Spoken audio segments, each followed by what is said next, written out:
Hello, I'm Anthony. Welcome back to the Reaktor 6 tutorial series. I'm very well aware that this series is called Making Music, and yeah, here we are, episode 4. Haven't really made any music, so we need to fix that pretty quickly. What I'm going to do today, in order to get us up and running with something a little bit more musical, is to introduce a sequencer. We're going to need a couple of new blocks for this. You can see that I've coloured all of my cables, which, despite me saying that I would be well behaved, I wasn't, so that's fixed. So I'm going to head over to my player and just initialize the 003 sequence.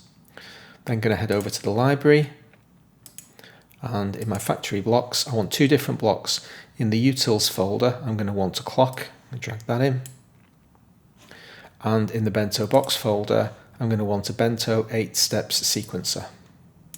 Now for this episode we don't need the note in. I'm not going to delete it, but I am going to detach all the cables from it, so we don't need those.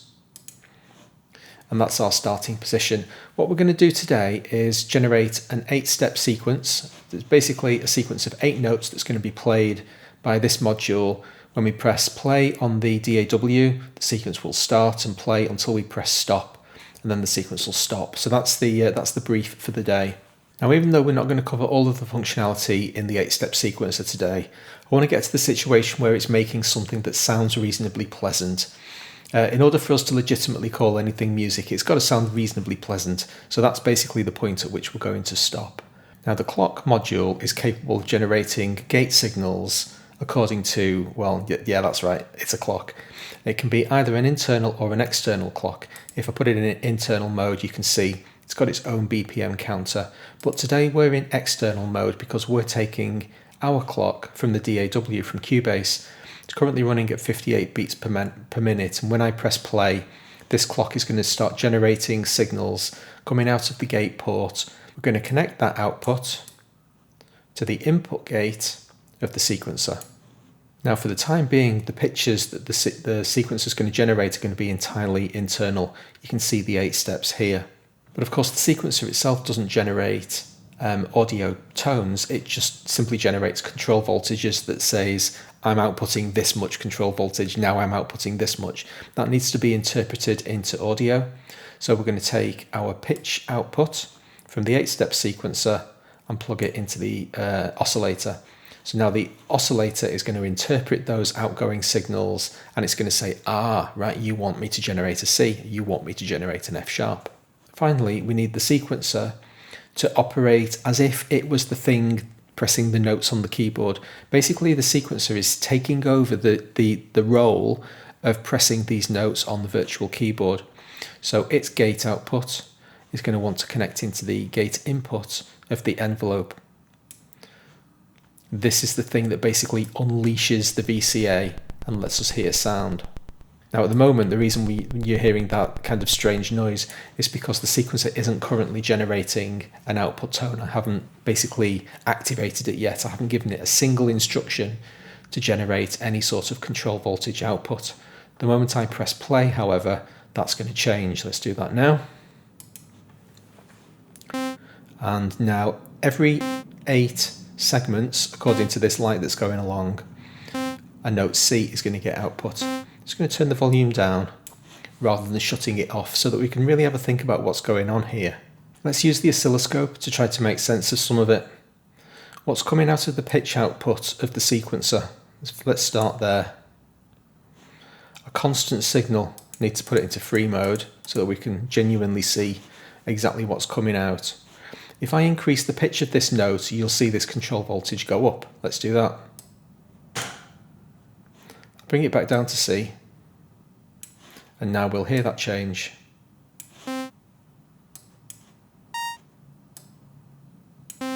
Okay, so this is just a number, an arbitrary 0 to 1 number that's outputting some sort of control voltage instruction to say to whatever happens to want to listen to it, do something this much. Well, the signal's going into the oscillator.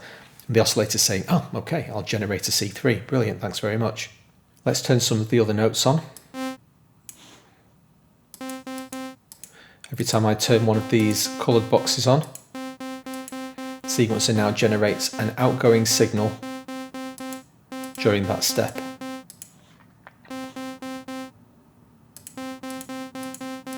Okay, that's all very well and good, but we don't want to just hear the note C all the time, so let's plug in some new notes.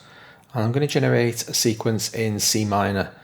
Now, I'm very particularly choosing certain notes here because this is going to get onto this whole concept of giving ourselves really good foundations for making music. What I've basically plugged in there is firsts, thirds, fourths and fifths of the C minor scale. Yes, it is in C minor, but it could also be C Dorian, C Phrygian, C harmonic minor. This is the kind of stuff that we'll really dive into in very great detail later. But just for now, just to show you that by plumbing those 4 notes into the sequencer and deciding specifically that I'm in the key of C, that's another arbitrary decision that I've made. Just by making those really basic decisions, I've opened myself up to a bunch of scales that I'm going to be able to play with, and that's going to be one of the branches of kind of harmonic interest that I can go down. Let's not say any more about it for now. Let's just kind of concentrate on the workings of the sequencer for today. Now, there's a couple of things wrong with this sound. Firstly, the sawtooth is starting to sound like an ice pick in the forehead, and the velocities are all absolutely constant, so that's becoming quite irritating as well. The first thing that I'm going to fix is the oscillator's tone. I just want to soften it up a bit.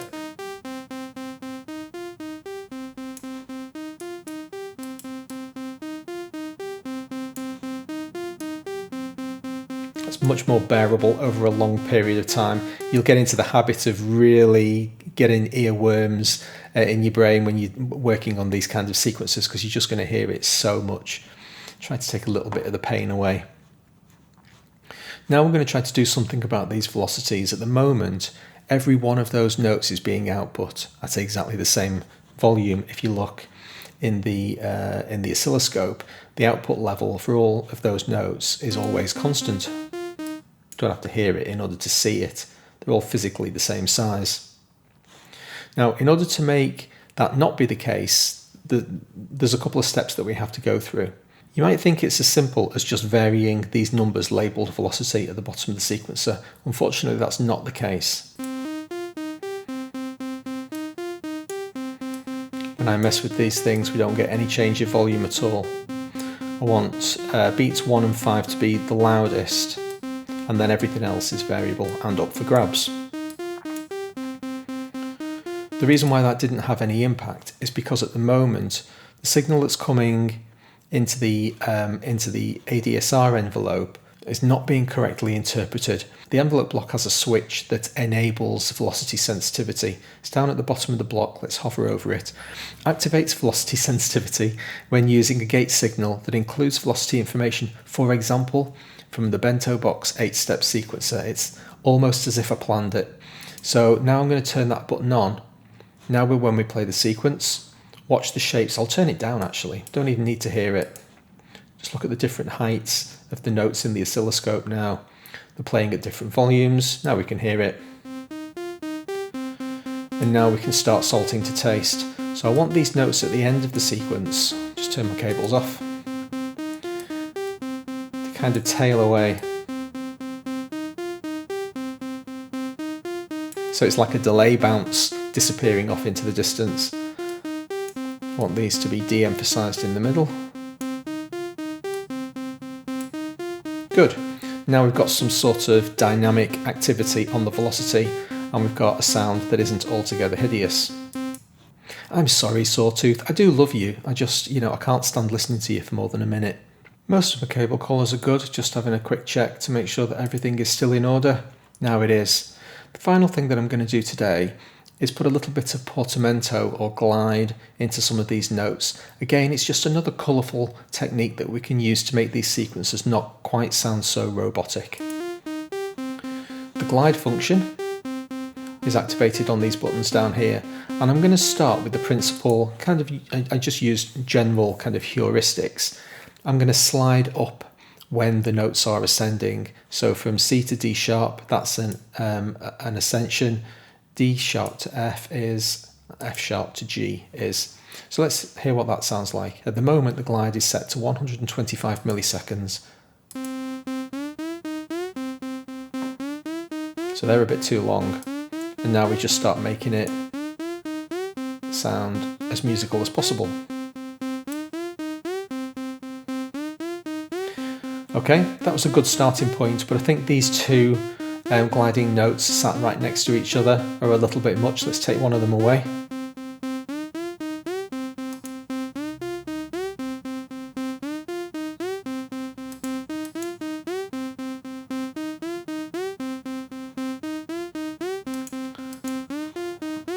And it very quickly I've taken no more than 30 seconds making that decision. Try to be as fast as you can so that you don't lose any spontaneity. But I'm just trying to make very quick decisions as, does this sound better than this? I've plumped on those 2 glides now for that extra little bit of colour. When I had the 3 glides, it was a little bit too much. One very quick point I should mention as well, we've got absolutely no input from the keyboard at the moment. If I get the sequence running again, doesn't matter what notes I press on the keyboard, there's no connection from the noting block. Something we'll worry about later, but just for now, just bear in mind that this sequence is entirely internal. The sequencer is completely taking care of its own pitches. The only instructions it's taking are when to start and stop from the sequencer, driving these gate outputs. So now I can save this rack as 004. Basic, let's call it 8-step sequence. Fabulous. Hope you enjoyed the episode. If you did, please hit the like button. I'll see you next time. Thanks a lot.